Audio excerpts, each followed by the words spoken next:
বাংলাদেশের তৈরি পোশাক রপ্তানি, যার উপর দাঁড়িয়ে আছে দেশের অর্থনীতির বড় একটা ভিত্তি। কিন্তু যদি হঠাৎ করে এই রপ্তানির সবচেয়ে বড় বাজার যুক্তরাষ্ট্র পণ্যের উপর শুল্ক বাড়িয়ে দেয় দ্বিগুণেরও বেশি, তবে এর প্রভাব কতটা ভয়াবহ হতে পারে? বাংলাদেশের মতো উন্নয়নশীল দেশের জন্য এমন একটা সিদ্ধান্ত কতটা চাপ তৈরি করে?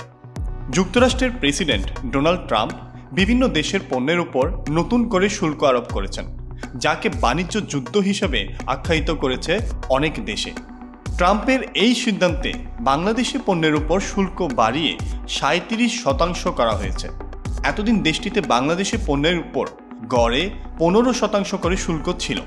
বাংলাদেশের প্রধান দুই রপ্তানি বাজারের একটি যুক্তরাষ্ট্র। বাংলাদেশের প্রধান রপ্তানি পণ্য তৈরি পোশাকের একটি বড় অংশ রপ্তানি হয় দেশটিতে। যুক্তরাষ্ট্রে বছরে বাংলাদেশে রপ্তানি হয় প্রায় $8.4 বিলিয়ন, যা প্রধানত তৈরি পোশাক।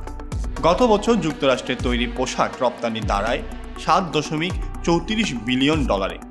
নতুন করে উচ্চ মাত্রায় এই শুল্ক আরোপে বাংলাদেশের রপ্তানি, বিশেষ করে তৈরি পোশাক খাতে বড় ধরনের নেতিবাচক প্রভাব পড়বে বলে অর্থনীতিবিদদের আশঙ্কা। ওয়াশিংটনের স্থানীয় সময় বুধবার বিকেল 4টায় হোয়াইট হাউসে সংবাদ সম্মেলন করে নতুন করে শুল্ক ঘোষণা দেন মার্কিন প্রেসিডেন্ট। হোয়াইট হাউসের রোজ গার্ডেনে উপস্থিত সাংবাদিক সহ সমবেতদের উদ্দেশ্যে বক্তব্যের শুরুতে ট্রাম্প বলেন, আজ খুব ভালো খবর থাকবে। নতুন শুল্ক আরোপকে তিনি যুক্তরাষ্ট্রের অর্থনৈতিক স্বাধীনতা হিসেবে উল্লেখ করেন। ট্রাম্প বলেন, এই দিনের জন্য যুক্তরাষ্ট্র দীর্ঘদিন ধরে অপেক্ষা করছে। ট্রাম্পের পাল্টা এই শুল্ক আরোপে ভারতের পণ্যের উপর 26% শুল্ক আরোপ করা হয়েছে। পাকিস্তানের পণ্যের উপর 29% শুল্ক আরোপ করা হয়েছে। এছাড়া ইউরোপীয় ইউনিয়নের পণ্যের উপর 20%, ভিয়েতনামের পণ্যের উপর 46%, তাইওয়ানের পণ্যে 32%, জাপানের পণ্যে 24%, থাইল্যান্ডের পণ্যে 36%, মালয়েশিয়ার পণ্যে 24%, যুক্তরাজ্যের পণ্যে 10%, ইসরায়েলের পণ্যে 17%, ফিলিপাইনের পণ্যে 17%। অন্যান্য যেসব দেশের পণ্যের উপর বেশি শুল্ক আরোপ করা হয়েছে সেগুলোর মধ্যে মিয়ানমারের পণ্যে 44%, লাওসের পণ্যে 48% এবং মাদাগাস্কারের পণ্যের উপর 47% শুল্ক আরোপ করা হয়েছে। পাল্টা এই শুল্ক আরোপের ক্ষেত্রে কঠোর অবস্থানে থাকা ট্রাম্প বলেছেন, বাণিজ্যের ক্ষেত্রে কখনো কখনো বন্ধু শত্রুর চেয়ে খারাপ হয়।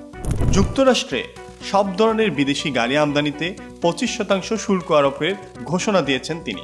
মার্কিন কোম্পানি ফোর্ড অন্যান্য দেশে খুব কম গাড়ি বিক্রি করে উল্লেখ করে ট্রাম্প বলেন, অন্য যে কোনো দেশে তৈরি মোটরযানের উপর 25% শুল্ক আরোপ করা হবে।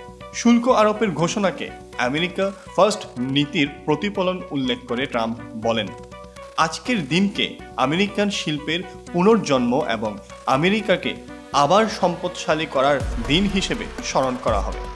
এই সিদ্ধান্তের পক্ষে যুক্তি দিয়ে ডোনাল্ড ট্রাম্প বলেন, দশকের পর দশক ধরে যুক্তরাষ্ট্র বাণিজ্য বাধার ক্ষেত্রে অশুল্ক বাধা আরও খারাপ অবস্থা তৈরি করেছে। তাহলে এখন প্রশ্ন হলো, যুক্তরাষ্ট্রের এই নতুন শুল্ক নীতি কি সত্যি অর্থনৈতিক স্বাধীনতা, নাকি বৈশ্বিক বাণিজ্যের এক নতুন যুদ্ধ? বাংলাদেশের মতো উন্নয়নশীল দেশগুলো এতে কতটা ক্ষতির মুখে পড়বে? আপনার মতামত কি? কমেন্ট করে আমাদের জানান এবং ভিডিওটি ভালো লাগলে লাইক, শেয়ার এবং সাবস্ক্রাইব করে বেল বাটনটি চাপ দিতে ভুলবেন না। ধন্যবাদ।